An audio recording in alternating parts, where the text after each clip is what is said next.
الحمد لله وكفى وسلام على عباده الذين اصطفى أما بعد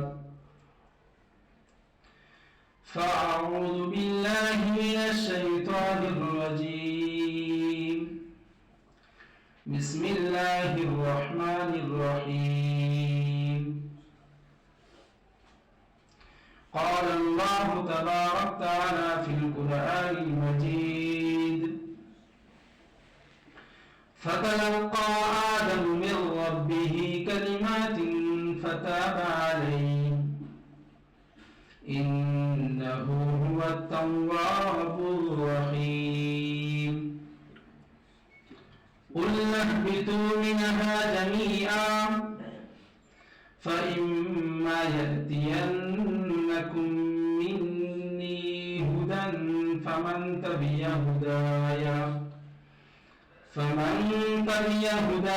فلا خوف عليهم ولا هم يحزنون والذين كفروا وكذبوا بآياتنا أولئك أصحاب النار هم فيها خالدون صدق الله العظيم সমস্ত প্রশংসা আল্লাহ তাআলার জন্য যে আল্লাহ পাক রব্বুল আলামিন আহকামুল হাকিমিন রব্বে কায়নাত আমাদের উপরে রহমত দান করে আমাদেরকে মুসলমান ঘরে পাঠিয়েছেন।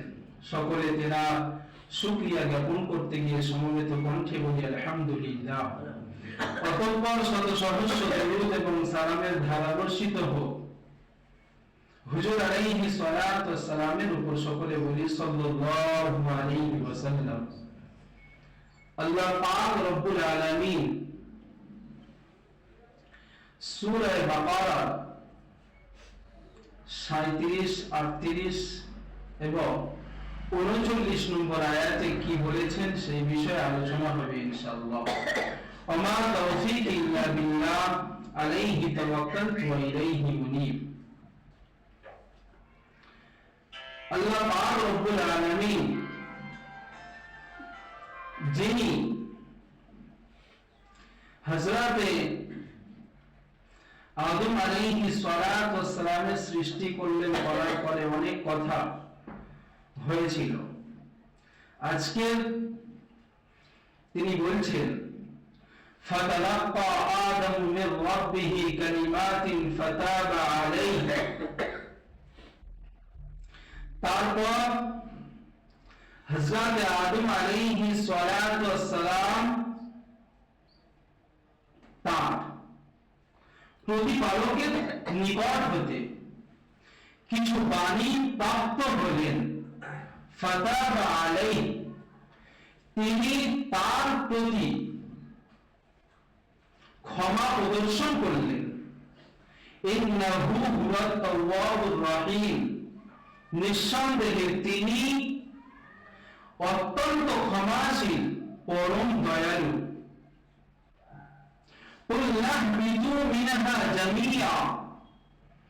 আল্লাহ পাক বলছেন আমি আল্লাহ বললাম তাদেরকে যে তোমরা সকলে এখান হতে নিচে নেমে যাও।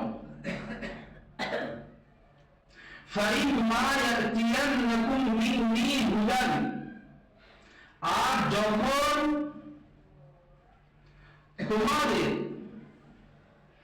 নিকট আমার পক্ষ থেকে সৎ পথের দিশা আসবে,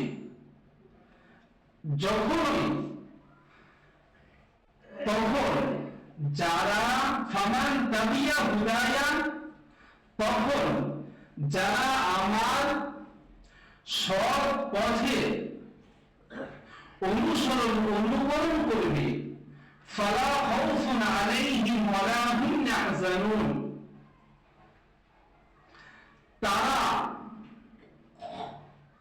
তাদের উপরে কোনো ভয় থাকবে না এবং তারা কখনো দুঃখিত হবে না। ওয়াল্লাযীনা কাফারু, আর ওই সমস্ত মানুষ যারা ইনকার করলো, অস্বীকার করলো, ওয়াকাযযাবু বিআয়াতিনা, আর যারা আমার নিদর্শন সমূহকে মিথ্যাচার করলো, উলাইকা আসহাবুন নার, এরাই জাহান্নামী, হুম ফিহা খালিদুন, এরা সর্বদা ওখানে থাকবে। এটা 3টা আয়াতের সরল অর্থ। ব্যাখ্যা শুনেন। আল্লাহ পাক রব্বুল আলামিন হযরত নবী আদম আলাইহিস সালাতু ওয়াস সালামকে সৃষ্টি করলেন, করার পরে ফেরেশতাদের সামনে পেশ করলেন, ফেরেশতারা মেনে নিল, শয়তান মানল না, না মেনে বরং হযরত আদম আলাইহিস সালাতু ওয়াস সালামের পাপী ছেড়ে দিলেন, পাপী ছেড়ে দিল শয়তান। এরপরে হযরত আদম আলাইহিস সালাতু ওয়াস সালাম, আপনি বলেন সাধারণত যে পাপ করে, গুনাহ করে, তার ক্ষমা চাওয়া দরকার, তাই না? কি বলেন? আপনি ধরেন কোন ভুল করেছেন, সেটা মানুষের কাছে করেন আর আল্লাহ পাকের কাছে করেন, তো আপনি ক্ষমা চাইবেন না চাইবেন না? আপনার ক্ষমা চাওয়া দরকার। কিন্তু এইখানে খেলাফে আদাত, অভ্যাসের বিপরীত আল্লাহ পাক রব্বুল আলামিন কাজ করেছেন। কি? এইখানে আয়াতে কারিমার মধ্যে জানিয়েছেন, ফাতালাক্কা আদম মির রাব্বিহি কালিমাতিন ফাতাবা আলাইহি, অতঃপর হযরত আদম আলাইহিস সালাতু ওয়াস সালাম তার প্রভুর পক্ষ থেকে কিছু বাণী প্রাপ্ত হলেন, আর তিনি তাকে ক্ষমা করে দিলেন।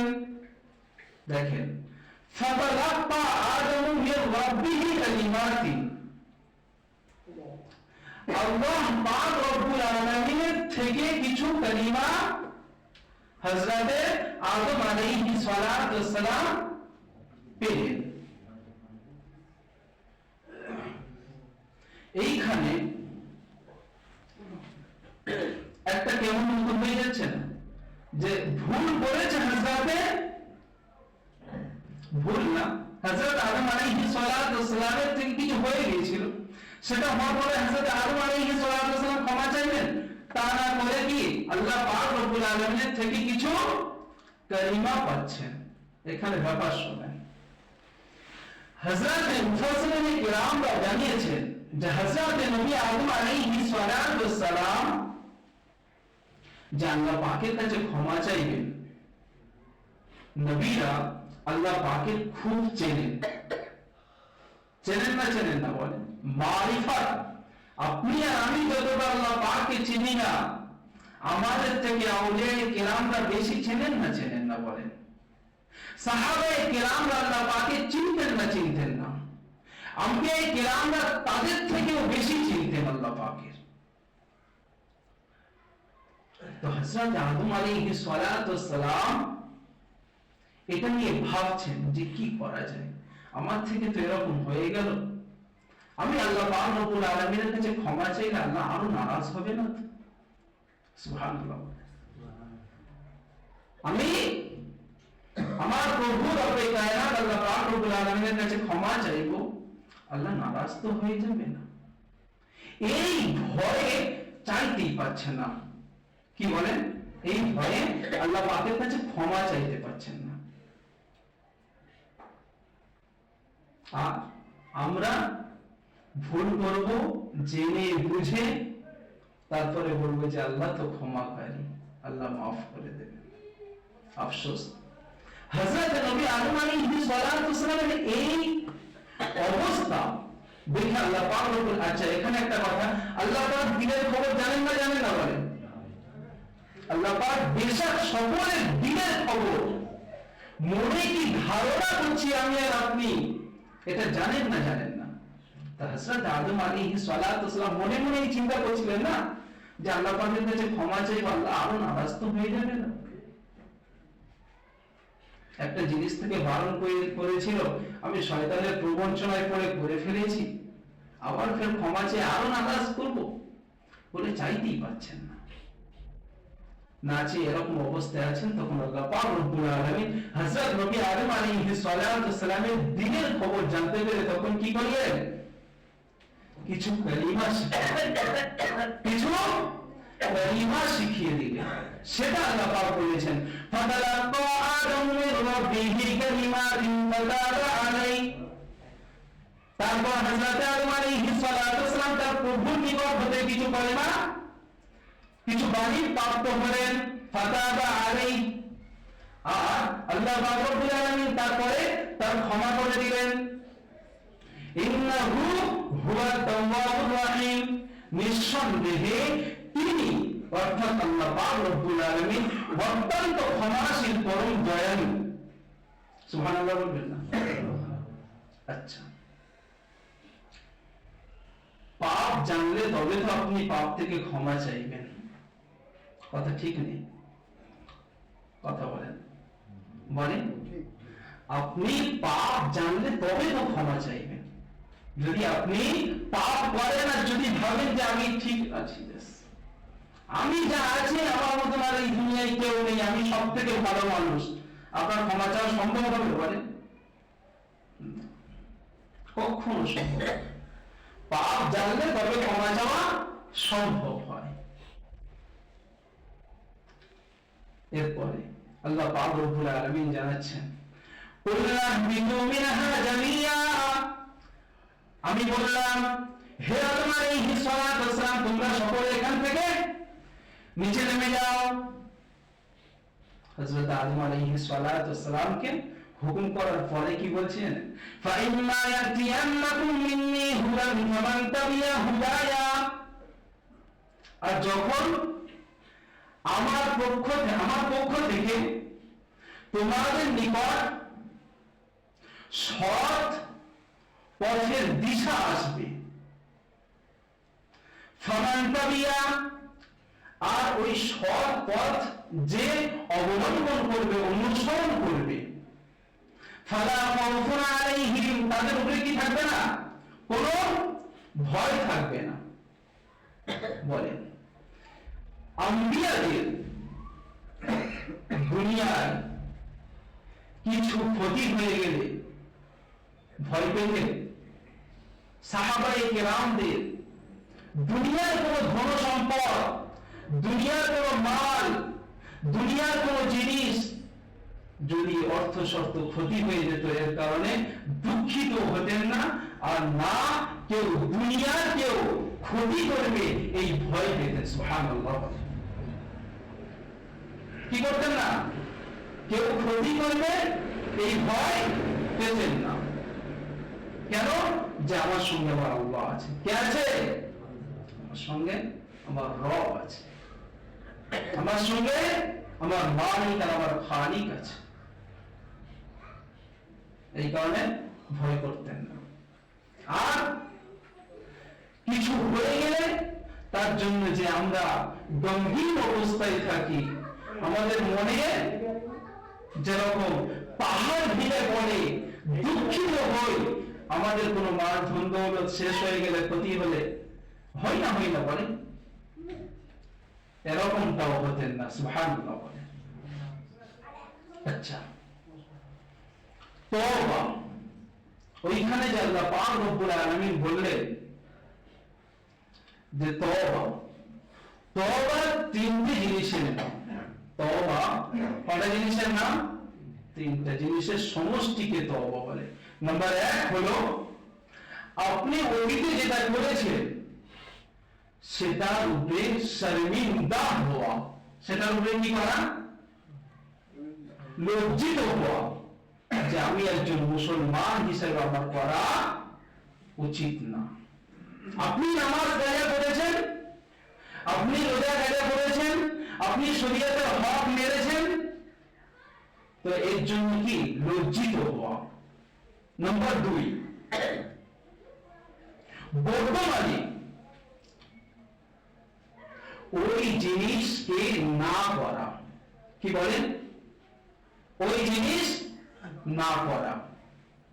ভবিষ্যতে আগামী দিনে আইন্দা জামানাতে ওই জিনিসের ব্যাপারে আল্লাহ পাকের সঙ্গে পাক্কা ইরাদা করা যে আল্লাহ এই ছেড়ে দিচ্ছে আর কখনো করবো না, এর নাম কি? তওবা। আচ্ছা, ওইখানে একটা কথা বলেছিলাম যে আল্লাহ পাক রব্বুল আলামিন হযরত আদম আলাইহিস সালাতু সালামের কিছু কথা শিখিয়েছিলেন। কিছু কথা হযরত আদম আলাইহিস সালাতু সালাম আল্লাহ পাকের তরফ থেকে পেয়েছিলেন। সেটা কি বলবো? কথা বলেন, একদিন তো আসেন, বলে শিখে নেন। কি কলেমা পেয়েছিলেন? কি জানেন? কি জানেন? আল্লাহ পাক রব্বুল আলামিন যে কলেমাটা পাঠিয়েছিলেন সেটা অন্য আয়াতে এসেছে। কি? ربنا ظلمنا أنفسنا وإن لم تغفر لنا وترحمنا لنكونن من الخاسرين। দেখেন এর উপরে যে বললাম না তিনটা জিনিস, একটা হলো কি করা, অতীতে যেটা করেছেন সেটা জন্য আল্লাহ পাক রব্বুল আলামিনের কাছে লজ্জিত হওয়া। নাম্বার 2 বর্তমানে ওই কাজ না করা। নাম্বার 3 ভবিষ্যতে আগামীতে আইন্দা জামানাতে ওই কাজ না করার জন্য আল্লাহ পাকের সঙ্গে পুখতা ইরাদা করা, পাক্কা আযম করা যে না আমি আর করব না, ভুল হয়ে গেছে আর করব না। দেখেন এর মধ্যে পাবেন রব্বানা এ আল্লাহ যালামনা, আমি জুলুম করেছি, আনফুসানা আমাদের নিজেদের নফসের উপরে। দেখেন ভবিষ্যতে যে গুনাহটা হয়ে গিয়েছে তার উপরে কি করছে? স্বীকার করছে, লজ্জিত হচ্ছে, মেনে নিচ্ছে, ইকরার করছে যে হ্যাঁ আমি গুনাহ করেছি।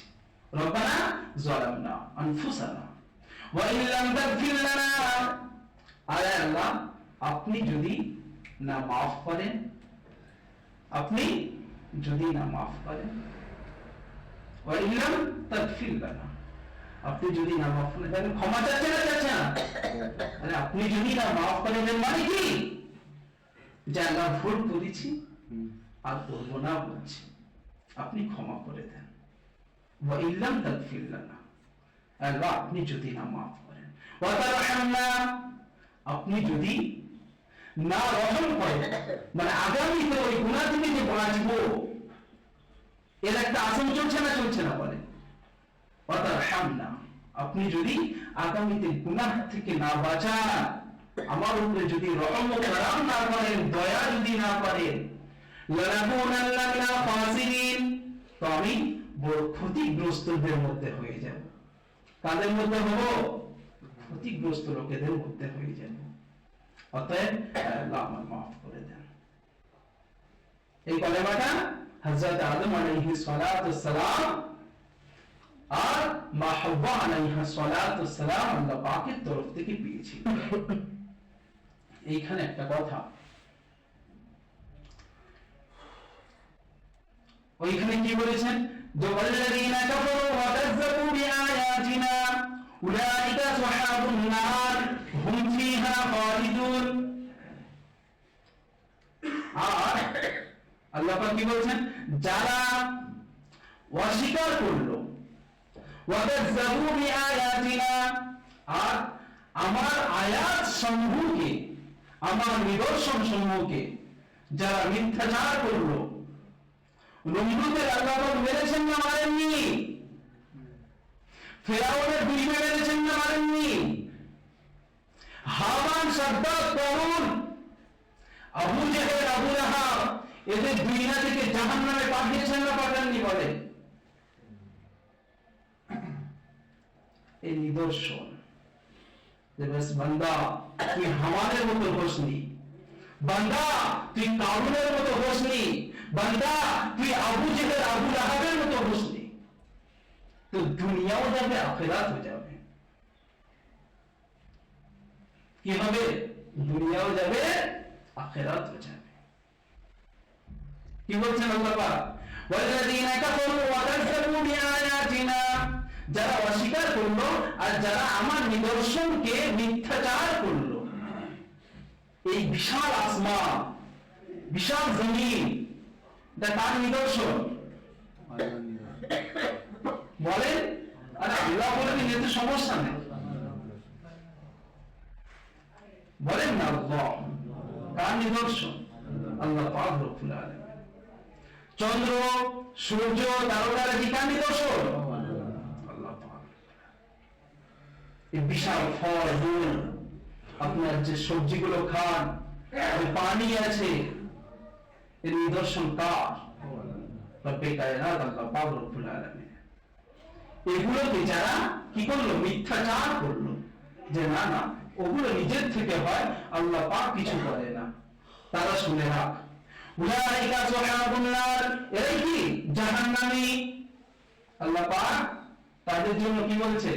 যারা আমার আয়াত সমূহকে মিথ্যাচার করে, আমার আয়াত, আমার নিদর্শন সমূহকে যারা অস্বীকার করে, উলাইকা আসহাবুন নার, এরা জাহান্নামী। পুরো ডাইরেক্ট টাইটেল কি? আল্লাহ দেওয়া টাইটেল। আমার নিদর্শনকে, আসমান বলবি এমনি এমনি তৈরি হয়েছে, জমিন বলবি এমনি এমনি তৈরি হয়েছে, চন্দ্র সূর্য তারকারা যে নিজে নিজে উদিত হয় এবং অস্ত যায়, শুনে রাখতে যা উলাইকা আসহাবুন নার, এরাই জাহান্নামী। হুম ফিহা খালিদুন, তারা সেখানে সর্বদা থাকবে। কারা? যারা অস্বীকার করে, যারা কি করে? আল্লাহ পাক রব্বুল আলামিনের নিদর্শনকে মিথ্যাচার করে। কোথায় থাকবে? জাহান্নামে। জাহান্নামে থাকার পরে কি? সর্বদা, কোনদিন থেকে ফিরে আসবে না। ফিহা খালিদুন, হুম মানে হলো তারা, ফিহা মানে হলো জাহান্নামের মধ্যে, ফি মানে হলো মধ্যে, হা জমিন সর্বনাম ব্যবহার করেছে আল্লাহ পাক, যে তার মধ্যে বলতে জাহান্নামের মধ্যে কি থাকবে? খালিদিন। হুম ফিহা খালিদুন, তারা ওর মধ্যে সর্বদা থাকবে। জাহান্নামে সর্ব অবস্থায় সর্বদা থাকবে, অনন্তকাল থাকবে। অন্য আয়াতে আল্লাহ পাক বলেছেন লা বিসিনা ফিহা আহকাবা, তাদের জামানাটা শেষ হবে না। লা বিসিনা ফিহা আহকাবা সূরা নাবার মধ্যে আছে, তাদের জামানাটা শেষ হবে না। জাহান্নামে যাওয়ার পরে এরকম অবস্থা। এইখানে মুফাসসিরিনে কিরামরা, আইম্মায়ে মুফাসসিরিন, সাহাবায়ে কিরামরা এই আয়াতের ব্যাখ্যা করতে গিয়ে কি জানিয়েছেন না? বলেছেন যে যারা ঈমানদার, যারা বেঈমান না, যারা আল্লাহ পাকের নিদর্শনকে অস্বীকার করে না, এরকম না, অস্বীকার করে না, বরং স্বীকার করে আল্লাহ পাকের আয়াত সমূহের নিদর্শনকে, তারপরে সে যত বড়ই গুনাহগার হোক আল্লাহ পাক রব্বুল আলামিন জান্নাত দেবে। চলে বলেন না সুবহানাল্লাহ। কি বলেছেন এই আয়াতের তাফসীর করতে গিয়ে মুফাসসিরিনে কিরামরা, যে ঈমান নিয়ে কবরে যাবে, ঈমানদার অবস্থায় কবরে প্রবেশ করবে, যাই গুনাহ করুক আল্লাহ পাক রব্বুল আলামিন একদিন গুনাহ কারণে শাস্তি দেওয়ার পরে জান্নাতে যাবে। আচ্ছা বলেন এই কথাগুলো আপনি কোথায় শিখবেন? আপনি বলেন এই সপ্তাহে একদিন আসবেন, আসার পরে শিখে যাবেন সব জিনিস, এরকমটা তো না। আল্লাহ পাক সকলে এই দিনের সঙ্গে জুড়ে থাকবার তৌফিক দান করেন, সকলের মুসলিমরা সাথী বানিয়ে দেন। বলেন আল্লাহুম্মা আমিন। ওয়া আখিরু দাওয়ানা আলহামদুলিল্লাহি রাব্বিল আলামিন। যাদের সুন্নাত পড়া হয়নি সুন্নাত পড়েন।